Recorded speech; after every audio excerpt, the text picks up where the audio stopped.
kena batunya. Hasto Kristianto akhirnya benar-benar jadi tersangka. KPK mengumumkan tersangka, status tersangkanya Hasto ini di tanggal 24 Desember 2024 hari Selasa.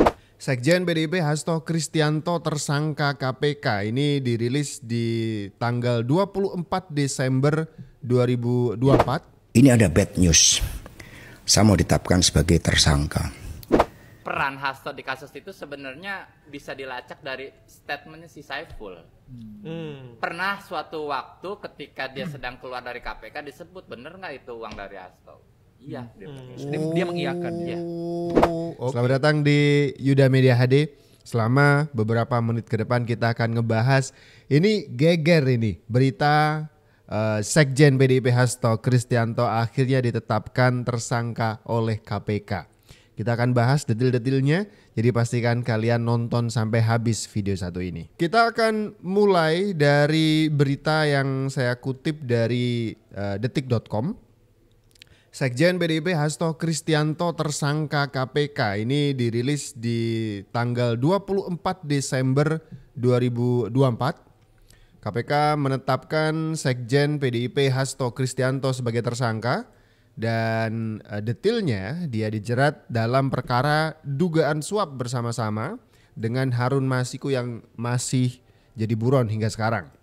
Dari sumber detik.com Selasa 24 Desember menyebutkan nama Hasto sebagai tersangka dalam surat pemberitahuan dimulainya penyidikan. Dan dalam surat ini disebutkan bahwa surat perintah penyidikan atau sprindik penetapan tersangka Hasto adalah Sprindik 153 DIK .00 garing 01 garing 12 garing 2024 tanggal 23 Desember 2024. Kita komentari sampai situ dulu ya. Pertama adalah kita masih ingat sekali akhir November ketika Hasto bikin geger di salah satu podcast Akbar Faisal, di mana di podcast ini dia melakukan pengakuan atau sebuah informasi A1 katanya yang mau dia sampaikan ke masyarakat Indonesia bahwa dia sedang apes. Dia sedang apes karena ada informasi dari Koni Bakri temennya, dia bakal jadi tersangka sebentar lagi. Jadi informasi itu sudah dia dapat dari Koni Bakri di akhir November kalau tidak salah ya. Tapi kemudian kalau dari detik.com ini merilis informasinya bahwa sprindiknya bertanggal 23 Desember 2024 alias hari Senin kemarin, berarti pertanyaan saya adalah tahu dari mana itu? Sprindik itu belum rilis, artinya ya belum rilis aja, belum ada info yang pasti begitu. Apakah ini semacam tebak-tebakan dari Koni, dikasih ke Hasto, didramatisir sama Hasto, bahkan diungkapkan di sebuah podcast, ya tujuannya untuk mendiskreditkan sosok Joko Widodo. Karena lagi-lagi di podcast itu Hasto menyebutkan ini tuh kerjaannya Jokowi, mentersangkakan saya, bahkan Anies Baswedan dan seterusnya. Ternyata terkabul. Ternyata terkabul. KPK benar-benar menjadikan Hasto sebagai tersangka dari kasus dugaan suap bersama Harun Masiku. Dan lucunya waktu itu seperti sebuah pengungkapan gitu ya. Bahkan dia mengawali kalimatnya dengan ini ada bad news gitu. Ini ada bad news. Saya mau ditetapkan sebagai tersangka atas suatu peristiwa yang sebenarnya sangat-sangat absurd, sangat tidak jelas. Nah kemudian saya mengatakan kepada Koni, Republik ini dibangun dengan keyakinan agar setiap anak bangsa bisa merdeka. Mas, tunggu dulu. Saya mau perjelas.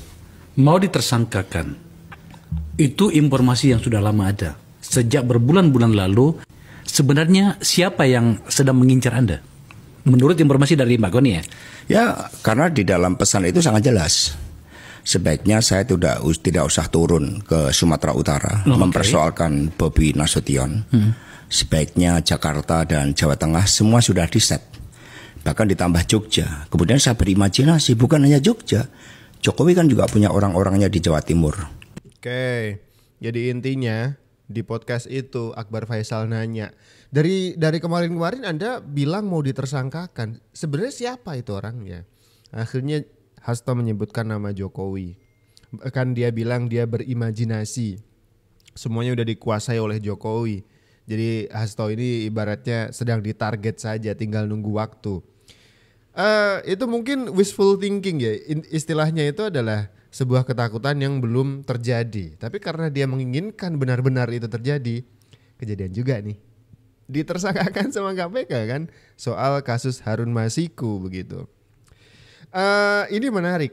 Menariknya tuh begini, logikanya tuh ada yang cacat. Pertama, ketika Hasto berulang kali menyebut nama Jokowi sebagai tokoh atau aktor yang membuat dia tuh apes di tahun politik 2024 di pilkada gitu kan. Di mana pilkada itu jauh dari 20 Oktober pelantikan Pak Prabowo Subianto. Artinya pemerintahan yang sah yang sedang menjabat sekarang adalah pemerintahan Pak Prabowo. Jadi kalau Hasto ini mencoba untuk menunjuk hidung Pak Jokowi, mengatakan Pak Jokowi cawe-cawe menggunakan kepolisian, KPK dan seterusnya untuk kepentingan politiknya, itu sebenarnya tidak relevan karena Pak Jokowi sudah tidak punya lagi kuasa, bukan lagi presiden, ya kan? Justru yang menjadi presiden sekarang adalah Pak Prabowo. Niat hatimu menyerang Pak Jokowi, salah serangan, justru melukai Pak Prabowo. Sudah siap dengan resikonya Pak Hasto? Ya mungkin hari ini adalah resikonya. Kena tersangka beneran kan? Rick, gue pengen mendalami tadi lu bilang soal Hasto akan dijerat pasal obstruction of justice.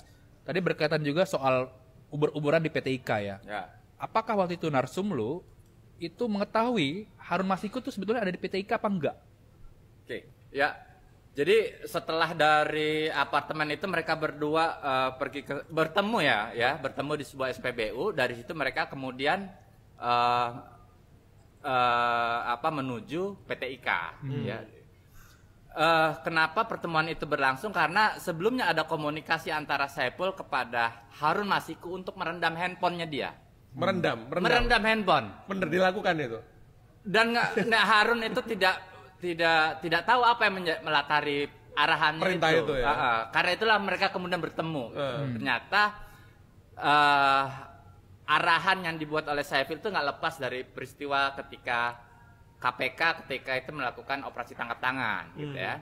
Nah, nggak lama setelah operasi itu meledak, jadi ada beberapa grup percakapan yang di dalamnya itu ada Saiful kemudian dikeluarkan, gitu. Jadi, oleh siapa dikeluarinnya? Ya admin grup. Admin grupnya lah.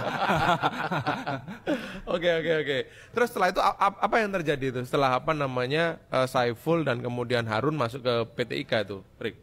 Ya, mereka berdua masuk ke PT IKA dan penyidik kemudian melakukan monitoring ya pergerakannya mereka di dalam berapa lama. Ketika proses penantian itulah kemudian terjadi upaya intimidasi terhadap penyidik.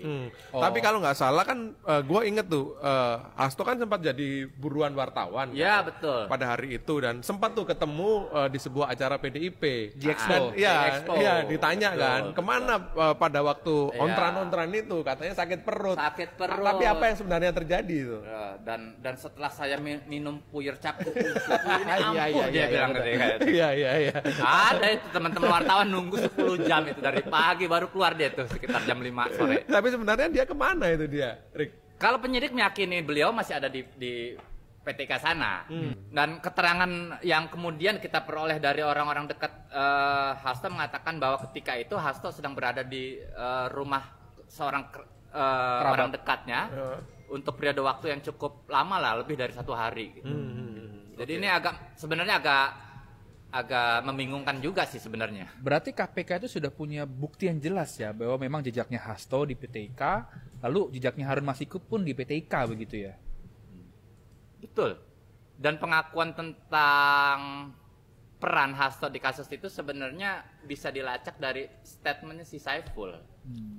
Pernah suatu waktu ketika dia sedang keluar dari KPK disebut, bener nggak itu uang dari Hasto? Iya, dia mengiyakan ya. Oke. Jadi ini semuanya sebenarnya adalah rentetan kasus yang belum selesai. Dan mungkin KPK punya ya tanggung jawab moral lah untuk menyelesaikan ini semuanya. Bahkan ini di podcastnya Tempo ini juga menceritakan bagaimana Hasto waktu itu mau kebungkus juga di PT IKA. Udah digerebek ya kan. Cuman penyidiknya itu ketahuan lagi nyamar mungkin. Kalau tidak salah ceritanya waktu itu lagi mau sholat atau azan terus mau sholat gitu ya. Penyidiknya ketahuan karena bukan orang di dalam situ. Jadinya karena geger antara pertemuannya Hasto dan Harun Masiku yang seharusnya itu OTT, operasi tangkap tangan, gak jadi gitu. Jadi 24 Desember turun sprindik untuk penangkapan Hasto atau penetapan statusnya sebagai tersangka. Ini adalah rentetan dari kasus waktu itu yang belum kelar dan ini pengembangannya oleh KPK. Tapi karena politik ya, tidak lain tidak bukan yang akan dipersalahkan oleh kubu PDIP dan kubunya Hasto adalah Pak Jokowi. Tapi sebenarnya juga masyarakat itu menuntut Harun Masiku itu sudah jadi buron sudah sejak lama. Kita menuntut juga KPK itu bertindak satset, tegas dan seterusnya hingga akhirnya ini cepat ketangkep selesai gitu ya. Terbukti juga ada demo kalau tidak salah kemarin untuk menangkap Harun Masiku, demo yang digelar di depan kantor KPK. Yang kayaknya ada rusuh-rusuhnya juga waktu itu.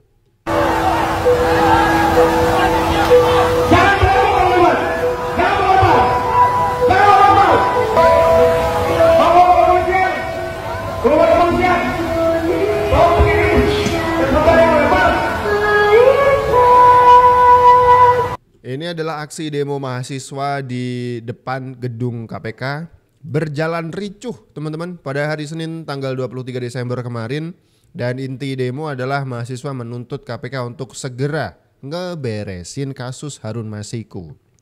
Tanggal 23 di demo mahasiswa sampai ricuh. Tanggal 24-nya KPK menerbitkan sprindik. Jadi satset gitu ya.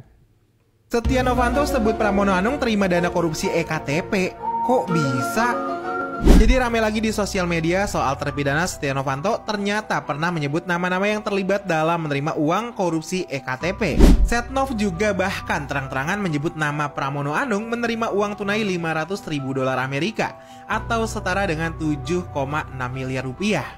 Ya walaupun belum bisa dibuktikan oleh para jaksa atau bahkan diduga masih bisa ditutupi sampai saat ini karena kemarin PDIP masih berkuasa, tapi dugaan Pramono Anung terlibat dalam korupsi menjadi catatan khusus buat kita semua. Karena lucu juga kan kalau calon gubernur Jakarta ternyata terlibat dan menerima uang korupsi EKTP. Oke, ini kita mau menggali lebih dalam dan lebih lampau gitu ya. Lubang-lubang kasus yang kemudian juga ikut menjadi kuburan dari orang-orang politisi di atas sana, yaitu kasus korupsi EKTP. Karena Setia Novanto sebagai terdakwa itu menyebut orang-orang penting di PDIP, tidak terkecuali nama Puan Maharani, tidak terkecuali nama Ganjar Pranowo, dan juga ada nama Pramono Anung. Oke, mereka semuanya sedang tidak menjadi pantauan atau tidak masuk ke dalam radar berita tentang korupsi EKTP. Tapi saya jadi penasaran. Ketika orang-orang itu ikut disebut, jangan-jangan ini ada satu nama, yaitu Hasto Kristianto yang belum tersebut juga gitu. Mungkin gak sih? Mungkin. Karena waktu itu ada satu kabar menarik, bulan-bulan November kemarin KPK memanggil seseorang yang masih ada kaitannya dengan kasus EKTP. Dan dari saksi yang dipanggil ini ada satu statement yang menarik. Katanya adalah ada 2 tersangka baru dari korupsi ini yang bakal dikembangkan oleh KPK. Hasto Kristianto kah? Hari ini saya menerima panggilan seperti biasa kasus yang 15 tahun yang lalu. EKTP Pak? EKTP elektronik untuk tersangka baru. Namanya perlu saya sebutin. Siapa Pak tersangka barunya?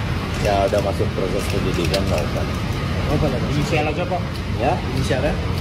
Ya pokoknya ada tersangka baru yang sudah lama sering dipublikasikan. Anda pasti paham. Ya. Inisial apa? Ya. Oke, udah ya. Ini memang apa istilahnya, sudah mulai harus bersabar, banyak sabarnya gitu. Karena pun juga Pak Hasto kan sudah memprediksi dirinya bakal jadi tersangka. Jadi pasti udah siap-siap lah, udah pamit kanan kiri, sudah pamit ke Ibu Ketum misalkan ya kan. Bahkan Pak Deddy Sitorus tuh juga pernah di ILC kalau nggak salah pernah ngomong, saya itu sudah dititipin anaknya Hasto kalau misalkan Hastonya kenapa-napa. Kan sudah tahu berarti ya. Beliau udah tahu, mungkin sudah tahu dia bersalah dan tinggal nunggu waktu ya kan, bisa jadi kan. Atau memang ada perkiraan yang lain begitu.